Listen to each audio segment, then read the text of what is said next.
Assalamualaikum warahmatullahi wabarakatuh. Halo teman-teman semuanya, perkenalkan saya Maulidia Najla Safwan dari jurusan Pendidikan Guru Madrasah Ibtidaiyah Universitas Islam Negeri Jakarta.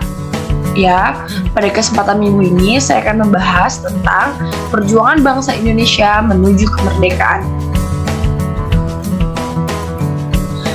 Penjajahan di Indonesia dan akibatnya.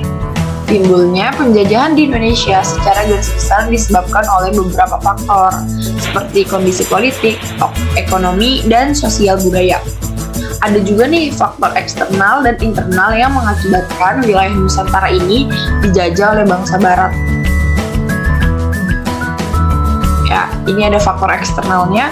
Yang pertama, berkembangnya kepercayaan yang dilahirkan dari ajaran Kopernikus bahwa dunia ini bulat. Tidak datar, sebagaimana ajaran yang berkembang sebelumnya. Dengan kondisi bumi bulat ini, kemungkinan bahwa apabila orang melakukan pelayaran, maka pada akhirnya ia akan kembali lagi ke tempat semula. Yang kedua itu ada masa Renaissance di Eropa yang ditandai oleh munculnya kebebasan bagi setiap orang untuk berkreasi. Dampak dari era ini telah menghasilkan sejumlah penemuan baru yang sangat berguna bagi kehidupan umat manusia, seperti ditemukannya peta bumi, kompas, kapal-kapal, serta penggunaan mesin yang telah mengantarkan mereka untuk mengadakan penjelajahan keluar dari benua Eropa. Yang ketiga itu adanya munculnya Islam sebagai kekuatan baru di wilayah Timur Tengah, Afrika Utara yang berhasil menguasai jalur perdagangan atau pintu yang menghubungkan antara dunia timur dan barat. Lalu jatuhnya Konstantinopel, yaitu pada tahun 1453 ke tangan kekuasaan kerajaan Klam yang sebelumnya berada di bawah kekuasaan kerajaan Roma. Itu merupakan peristiwa pasar sehingga asapnya orang-orang Eropa memutar haluan untuk mengadakan perjalanan ke wilayah timur. Nah, untuk faktor internalnya itu ada yang pertama, terjadinya kontak hubungan perdagangan antara penduduk pribumi dan orang asing yang berperan sebagai kaum pendatang pencari rempah-rempah yang bertindak sebagai pembeli, namun lama-kelamaan meminta hak istimewa untuk memonopoli perdagangannya di wilayah Nusantara.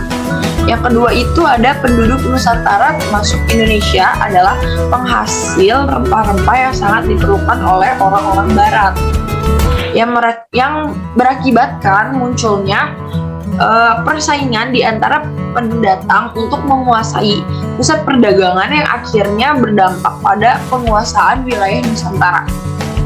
Yang ketiga itu ada kondisi penduduk Nusantara masih merupakan kerajaan-kerajaan kecil yang sangat rentan.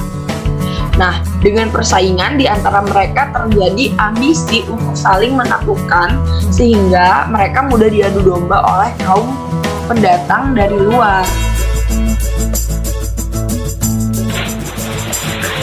Sekarang kita masuk ke materi perjuangan bangsa Indonesia.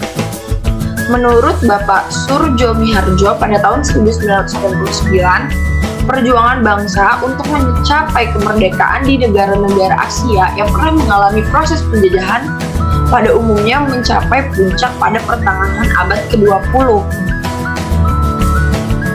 yaitu melalui proses dekolonisasi antara tahun 1945 sampai 1955. Negara yang mendalam periode tersebut selain Indonesia adalah Lebanon, Syria, ada Yordania juga, Filipina, India dan Pakistan, Burma atau Myanmar, Sri Lanka, Indochina atau Vietnam, dan masih ada negara-negara lain yang merdeka terutama setelah diadakannya Konferensi Asia Afrika di Bandung pada tahun 1955. Lalu sebelum abad ke-20 sudah ada perjuangan dari bangsa Indonesia untuk melepaskan diri dari kekuasaan penjajahan. Perjuangan untuk melepaskan diri dari kumpungan penjajah telah dilakukan di berbagai daerah di Nusantara jauh sebelum abad ke-20. Nah, hanya perjuangannya belum bersifat nasional atau kebangsaan untuk membentuk suatu negara. Lalu perjuangan itu dilakukan oleh sejumlah kerajaan untuk mengusir penjajah dari daerah atau kerajaan tertentu secara lokal, sehingga sering disebut perjuangan atau kedaerahan lokal. Tantangan bangsa Indonesia di era reformasi dan pasca reformasi. Nah, era reformasi telah menimbulkan krisis yang bersifat multidimensi. Krisis berawal dari krisis kepercayaan terhadap pemerintah yang dalam pelaksanaan pembangunan oleh Orba yang berkuasa selama 32 tahun, lalu mengakibatkan terpuruknya kondisi ekonomi nasional hingga kini belum pulih. Buruknya kondisi tersebut ditambah pula dengan perjalanannya era industrialisasi yang merambah kota maupun desa, serta efek globalisasi yang kesemuanya telah menimbulkan kompetisi dalam berbagai aspek kehidupan. Secara khusus telah memberikan dampak pada kehidupan perempuan Indonesia, dapat dinilai sebagai suatu hambatan maupun suatu peluang. Adanya penurunan kesejahteraan secara nasional telah mendorong wanita untuk berperan serta dalam membantu kesejahteraan keluarga. Perlu mendapat perhatian dan dukungan yang positif. Peran kaum perempuan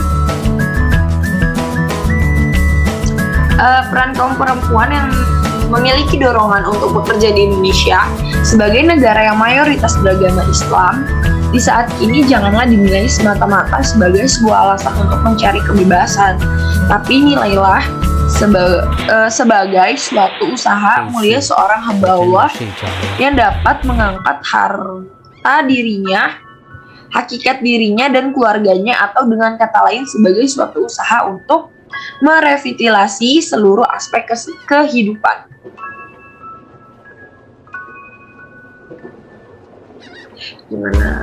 Lalu ada pandangan Islam tentang penjajahan. Membela negara bisa digolongkan sebagai salah satu jihad dalam pengertian yang luas, terlebih ketika hal itu dilakukan dalam rangka membela hak-hak kaum muslim khususnya dan nilai-nilai kemanusiaan pada umumnya. Oleh sebab itu, upaya setiap warga negara untuk mempertahankan Republik Indonesia terhadap ancaman baik dari luar maupun dalam negeri menjadi keniscayaan untuk eksistensi bangsa.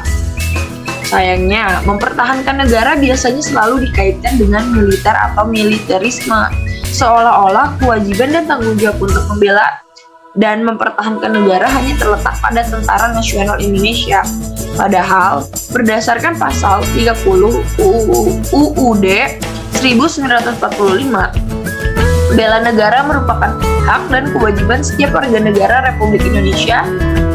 Lalu UU nomor 3 tahun 2002 tentang pertahanan negara RI mengatur tata cara penyelenggaraan pertahanan negara yang dilakukan oleh Tentara Nasional Indonesia TNI maupun seluruh komponen bangsa.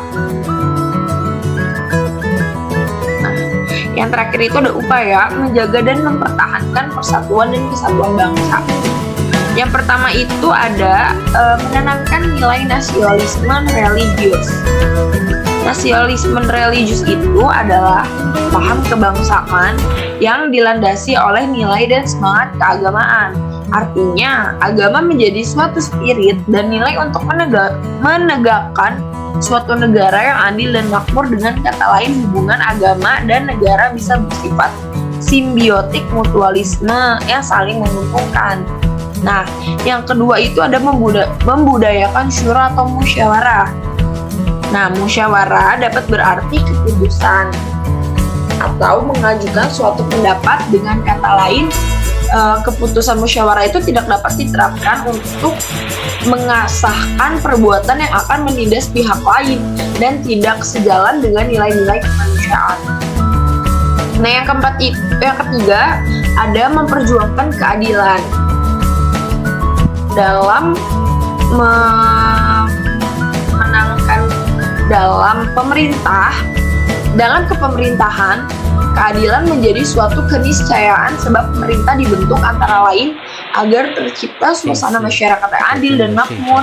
Bahkan sebagian ulama itu ada yang berpendapat bahwa pemerintahan yang adil di bawah pemimpinnya yang kafir itu lebih baik dibanding pemimpin muslim tapi zolim. Karena keadilan dalam memimpin merupakan syarat mutlak bagi terciptanya stabilitas sosial yang sesungguhnya, bukan stabilitas sosial yang seolah-olah karena ada tekanan. Nah, yang terakhir ini ada menjaga prinsip kebebasan. Kebebasan merupakan hak setiap manusia yang diberikan oleh Allah Subhanahu wa Ta'ala. Tidak ada pencabutan hak atas kebebasan kecuali di bawah dan setelah melalui proses hukum. Namun demikian, kebebasan yang dituntut oleh Islam adalah kebebasan yang bertanggung jawab. Kebebasan di sini juga bukan berarti bebas tanpa batas maunya sendiri, melainkan kebebasan yang dibatasi oleh kebebasan orang lain. Nah, cukup sekian teman-teman materi yang dapat saya sampaikan. Kurang lebihnya mohon maaf. Wassalamualaikum warahmatullahi wabarakatuh. Terima kasih teman-teman.